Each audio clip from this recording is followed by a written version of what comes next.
boa noite. Eu queria saber duas coisas. A primeira, você esteve lá no vestiário do Flamengo para ver a situação do Abel.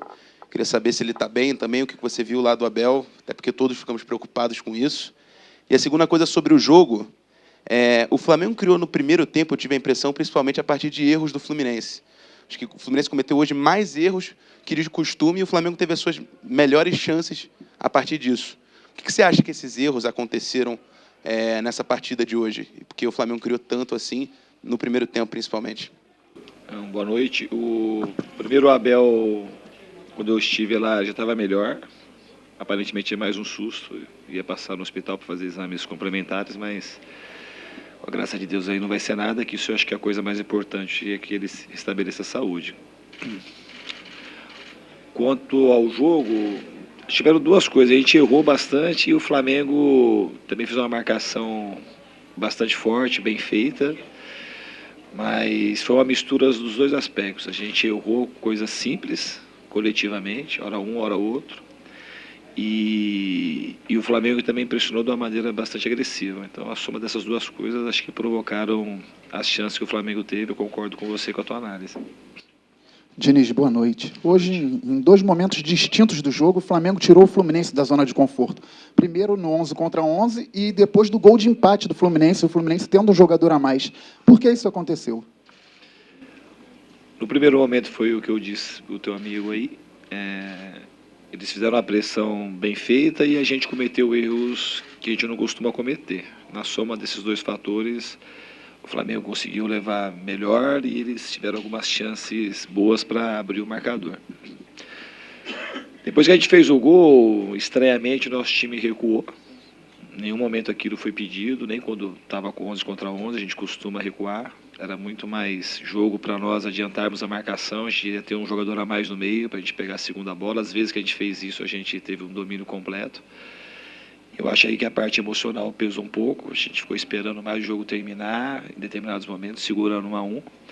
Embora o Flamengo fizesse uma pressão, não tinha chance real. A gente teve depois a chance clara de fazer o gol, teve o Cunha Gonzalez a bola na trave, teve um contra-ataque que iniciou 5 contra 2, a gente se arrastou, acabou não concluindo. A gente estava levando mais perigo, mas não era a ideia do time recuar. E o Flamengo estava insistentemente buscando os cruzamentos, aí tiveram muitas faltas laterais, que eles acabaram sempre levando perigo, que é um time alto e tem bons batedores. E o jogo terminou 2-1. Do que foi o jogo, não dá para falar que o resultado foi injusto, a gente tem que parabenizar o que o Flamengo fez também. É isso, levantar a cabeça e seguir para frente. Diniz, boa noite. Boa noite. Os jogadores, hoje, já como no domingo, pareciam muito pilhados, os jogadores de dois times tiveram algumas entradas ríspidas. Você acha que isso pode ter influenciado alguma coisa, principalmente no finalzinho do jogo, que o Fluminense não conseguiu segurar a bola, o Fluminense, se não me engano, na origem do lance do pênalti, tem até uma bola que perde meio de bobeira, que a torcida ficou irritada e o time não conseguiu segurar a bola com um a mais. Eu não entendi o começo da pergunta. Por favor, você está para repetir? Que os jogadores pareciam muito pilhados em campo, pareciam muito, não vou dizer agressivos, mas com muita vontade, com muita entrada ríspida, desde o jogo de domingo. Entendi. O lance que originou o segundo gol do Flamengo, também me recordo, a gente cometeu um erro bobo de passe.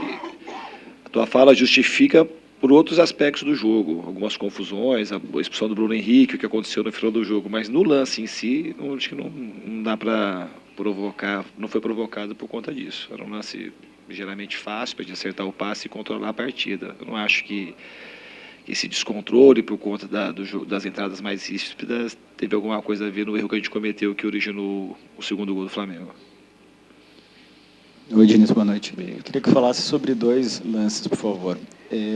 Na expulsão do Ganso, tu estava bem perto ali, eu queria saber o teu relato, o que aconteceu e o que tu falou para o quarto árbitro, porque pelas imagens dá para ver que tu gesticulou bastante. E na substituição do Léo Santos, após ele ter cometido o lance, quando o Léo Santos saiu, também deu para ver na imagem tu indo conversar com o zagueiro. Gostaria que tu relatasse o que aconteceu nesses dois lances, por favor. Não, o Léo Santos eu perguntei se ele que estava no lance, se ele de fato tinha feito pênalti. Foi só isso. E ele falou que ele tinha feito pênalti, que ele tinha errado e está tudo certo. E no lance do Ganso, que eu achei que o Ganso até estava um pouquinho à frente mas ele foi muito criterioso, arrumou uma confusão desnecessária, que não ia modificar nada. O Ganso está um passo ou dois na frente na saída da bola.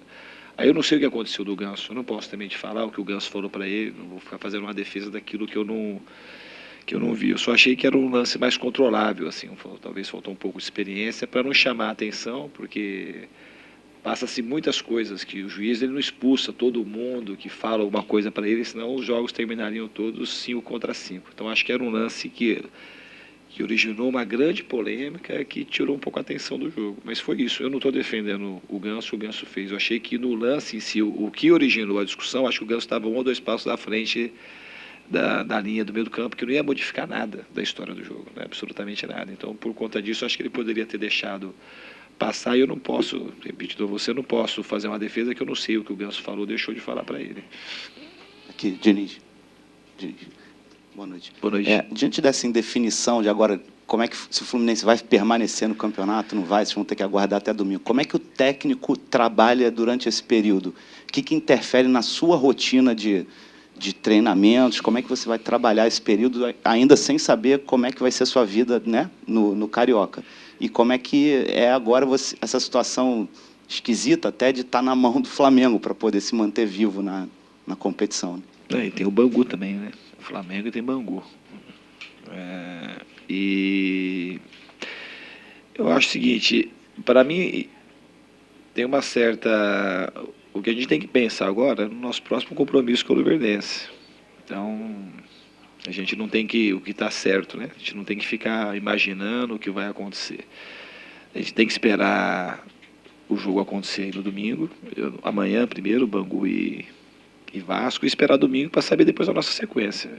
O que a gente tem de concreto agora é o Luverdense, a gente vai seguir. Se a gente não tiver alguma coisa para fazer, não tiver mais o Campeonato Carioca para disputar, a gente vai ter que pensar no Luverdense. É uma situação muito chata.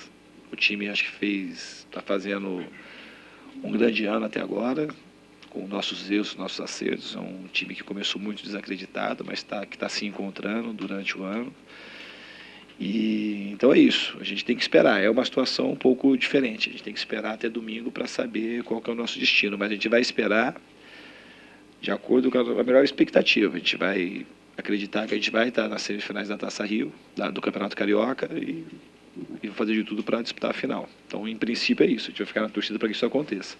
E, ao mesmo tempo, tem que preparar o time, porque o ano não para, a gente tem compromissos pela frente, mas eu estou confiante, eu confio que a gente vai ter a chance de conquistar o Campeonato Carioca ainda. Boa noite, Diniz. Ainda no primeiro lance da partida, tivemos já uma interferência do VAR, foi consultado, e em detrimento desse resultado do VAR, me pareceu que os jogadores do Fluminense ficaram nervosos. Queria a sua interpretação sobre como é o emocional dos jogadores após uma decisão do VAR. A impressão que eu tenho de fora é que eles se sentem injustiçados e até um pouco abalados durante a partida. Não sei se sentiram injustiçados ou se ficaram abalados. O jogo foi muito no começo da partida e depois que as coisas acontecem, a análise ela sempre fica muito facilitada. Eu não sei se o lance do VAR, para mim não foi o lance do VAR que interferiu no nervosismo da equipe ou na calma da equipe. Era um lance interpretativo, chamou, o Marcelo achou que não foi, mas aparentemente a solicitação do que o Bandeira tinha levantado era como se fosse impedimento, pelo menos foi isso que falaram para mim, não foi falta, aí acharam uma falta. E aí eu não vi o lance ainda para saber se foi, na minha opinião, pênalti ou não foi, se foi falta ou não foi falta ali no lance, que foi isso que eles apontaram. Mas eu não acredito que por conta desse lance a gente ficou desequilibrado na partida.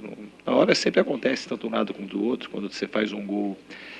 O juiz anula, o VAR é chamado justamente porque ele questiona aquilo que o juiz está apitando, que se estivesse em consonância, ele não teria chamado. Então todo mundo esperava que o gol fosse validado ali quando teve a chamada, mas achou melhor, na opinião do árbitro, ele achou que o gol foi legal e a partida transcorreu. Mas eu não acredito que é aquilo que deixou os jogadores muito mais pilhados do que eles já estavam. O Fluminense sempre estava tendo uma evolução, né, jogo a jogo. Por todos os erros que tu acabou citando aí na partida de hoje, A atuação hoje, tu concorda que houve deixou de evoluir? Foi talvez uma das piores atuações desde que começou o trabalho?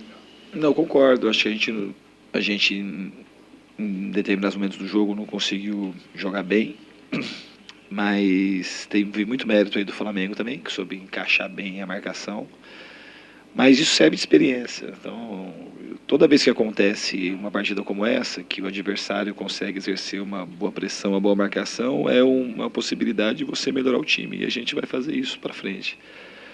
Com o que a gente fez até agora, eu estou contente com a equipe. E esses jogos como esse, a gente tem que tirar as lições do jogo, sabe? Então, vou rever o jogo algumas vezes para a gente achar os nossos erros, e decifrar aquilo que a gente tem que fazer para poder melhorar para as próximas partidas.